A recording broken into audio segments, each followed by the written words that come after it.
ആസ്ഥാനമുള്ളത്. ഷിജോ കുര്യനും അതുപോലെ തന്നെ വിജിൻ വായാന്തോടുമാണ് വിവരങ്ങൾ നൽകിയത്. മറ്റു വാർത്തയിലേക്ക്. കോഴിക്കോട് മെഡിക്കൽ കോളേജ് തീപിടുത്തം സംബന്ധിച്ച അന്വേഷണ റിപ്പോർട്ടിൽ ഗുരുതരമായ കണ്ടെത്തലുകൾ. കെട്ടിട നിർമ്മാണത്തിൽ ഗുരുതര പിഴവുകൾ ഉണ്ടായെന്നാണ് PWD ഇലക്ട്രിക്കൽ ഇൻസ്പെക്ടറേറ്റിന്റെ റിപ്പോർട്ട്. 177 നിർമ്മാണ പിഴവുകളാണ് കണ്ടെത്തിയിരിക്കുന്നത്. UPS, ബാറ്ററികൾ, സ്വിച്ചുകൾ എന്നിവ സ്ഥാപിക്കുന്നതിൽ പിഴവുണ്ടായി.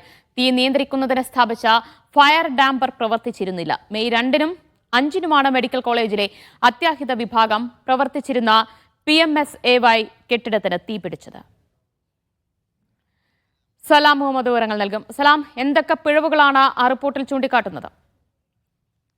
ദിവ്യ, PWD ഇലക്ട്രിക്കൽ ഇൻസ്പെക്ടറേറ്റ് നടത്തിയ അന്വേഷണത്തിലാണ് ഈ റിപ്പോർട്ടിലാണ് ഈ കാര്യങ്ങൾ പറയുന്നത്. 177 നിർമ്മാണ പിഴവുകൾ ഉണ്ടായതായിട്ടാണ് ചൂണ്ടിക്കാണിക്കുന്നത്. ഇതിൽ UPS, ബാറ്ററികൾ, സ്വിച്ചുകൾ എന്നിവ സ്ഥാപിക്കുന്നതിൽ പിഴവുകൾ ഉണ്ടായി. കൂടാതെ തീയും പുകയും പടരുന്നത് നിയന്ത്രിക്കുന്നതിനായി സ്ഥാപിക്കുന്ന സുരക്ഷാ സംവിധാനമായ ഈ ഫയർ ഡാമ്പർ സ്ഥാപിക്കുന്നതിൽ അത് കൃത്യമായി പ്രവർത്തിച്ചിരുന്നില്ല. ഇക്കാര്യങ്ങളൊക്കെ തന്നെയാണ് റിപ്പോർട്ടിൽ പറയുന്നത്. കൂടാതെ ഈ ഇലക്ട്രിക്കൽ വിഭാഗത്തിൽ മാത്രം ആണ് ഈ 177 പിഴവുകൾ ഉണ്ടായിട്ടുള്ളത്. അതായത് ഈ കെട്ടിടത്തിന് തീ പിടിച്ചാൽ അത് തടുക്കാനുള്ള അല്ലെങ്കിൽ തീ നിയന്ത്രിക്കാനുള്ള സംവിധാനങ്ങൾ പോലും അവിടെ പ്രവർത്തനക്ഷമമായിരുന്നില്ല. അങ്ങനെയാണ് റിപ്പോർട്ടിൽ കൃത്യമായി ഈ ഇലക്ട്രിക്കൽ വിഭാഗത്തിൽ ഒരു പിഴവുകൾ ഉണ്ടായിട്ടുള്ള ഒരു കാര്യങ്ങളൊക്കെ തന്നെ പറയുന്നത്. ഏതായാലും ഗവൺമെന്റ് മെഡിക്കൽ കോളേജിലെ തീപിടുത്തം യാദൃശ്ചികമല്ലെന്നും അടിമുടി പിഴവുകളുള്ള ഒരു സംവിധാനത്തിന്റെ ഭാഗമായി അങ്ങനെ പെട്ടെന്ന് ഒരു തീപിടുത്തത്തെ നിയന്ത്രിക്കാൻ പോലും ആകാൻ സാധിക്കുന്ന തരത്തിലുള്ള സംവിധാനങ്ങൾ പ്രവർത്തനക്ഷമമായിരുന്നില്ലെന്നുമുള്ള ഒരു ആരോപണങ്ങളൊക്കെ തന്നെ നേരത്തെ പ്രതിപക്ഷ പാർട്ടികളും മറ്റു ജനങ്ങളും ഒക്കെ തന്നെ പറഞ്ഞിരുന്നു.